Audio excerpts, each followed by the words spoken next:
तो जरा buzzing stock में पहला कोई स्टॉक लेकर आइए जहां पर आज काफी हलचल देखने को मिल रही है। तो सबसे पहला नाम जो है वो है जेन टेक्नोलॉजीज का। 120 करोड़ रुपए कंपनी को ऑर्डर मिला है और मिनिस्ट्री ऑफ डिफेंस से ऑर्डर है। तो क्या करना चाहिए? जेन टेक्नोलॉजी। सर जेन टेक्नोलॉजी अगेन बाइंग क्लाइमेक्स वाला काउंटर है, मेरा बाइंग में कोई इंटरेस्ट नहीं है। गलती से भी अगर 1300 रुपये टूट गया तो फिर वापस से जो इमीडिएट लो बना है फरवरी 2025 का 941, वो खुल जाएगा। तो ये पहला नाम था जहां पर आज न्यूज थी, खबरें थी, खबरों के ट्रिगर पे हलचल होते हुए दिखाई पड़ रही है। एचसीएल टेक और टीसीएस दोनों ही देखिए कि एचसीएल टेक ने भी एक करार किया है super charge AI driven data analytics को लेकर, और टीसीएस भी ओपन एआई के साथ कुछ कुछ करार कर रहा है। सो इन दोनों को आप कैसे देख रहे हो? तो देखिए टीसीएस तो 3018 के नीचे मल्टीपल टाइम्स हमने डिस्कस किया था, जितना एक्यूमुलेट कर सकते हैं कर लीजिए।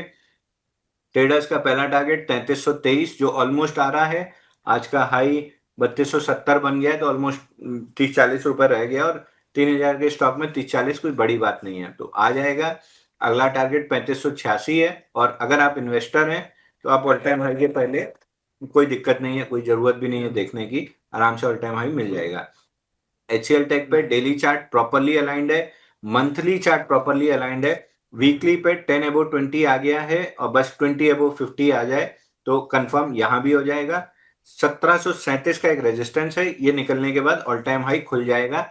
अभी निकले, 15 दिन बाद निकले, 10-12 हफ्ते बाद निकले, निकलना इसको है, ऑल टाइम हाई इसको जाना है। ओके। लॉयड इंजीनियरिंग कंपनी ने रडार टेक कैपेबिलिटीज के लिए करार किया इटालियन पार्टनर के साथ। अब आप इसे कैसे देख रहे हो? Lloyd engineering work, sir buying timings हो चुका है काउंटर में, और एक फेल्ड ब्रेकआउट भी है 82 रुपीज पे, जिसका लॉन्ग लिक्विडेशन का टारगेट 44 है, और 44 निकलने के बाद 21 रुपए 5 पैसे का बाइंग क्लाइमेक्स का फाइनल टारगेट है। मैं अपनी वॉच लिस्ट से इसको अगले 1-1.5 साल के लिए हटा दूंगा। चलिए, साथ ही साथ एक सवाल आया हुआ है टाटा कैपिटल पर भी। इनफैक्ट एक खबर आई हुई है, इन्होंने ये बात मेंशन की है कि ये 15 से 17% की सीएजीआर से ग्रो करेंगे गोइंग फॉरवर्ड। क्रेडिट ग्रोथ की बातचीत कर रहे हैं। कैसे देख रहे हो आप इसे? तो टाटा कैपिटल में हायर लो बना है आईपीओ लो का 319, प्रोबेबली ये काउंटर 330 और 336 जा सकता है।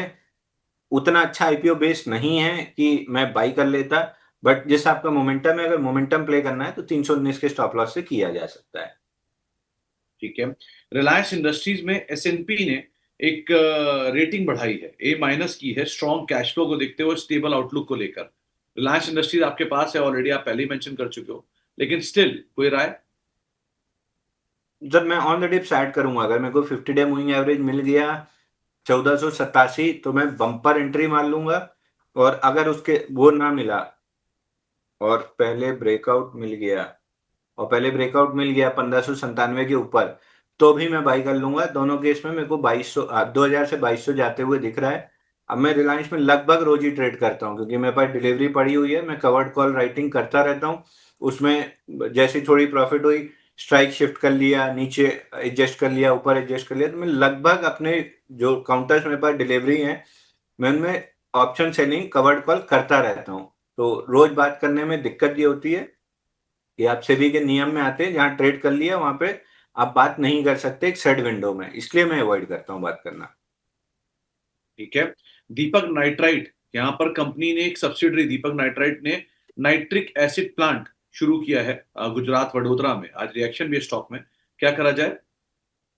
तो देखिए बाइंग क्लाइमेक्स के लगभग सारे टारगेट इसने अचीव कर लिए थे, 1683 में उसके नीचे चल रहा है, तो मे बी पॉजिटिव न्यूज में एक बाउंस बैक आपको 1630 1640 तक मिल सकता है, बट आइडियली बाइंग नहीं करना चाहिए क्योंकि ओवरहेड सप्लाई बहुत ज्यादा है।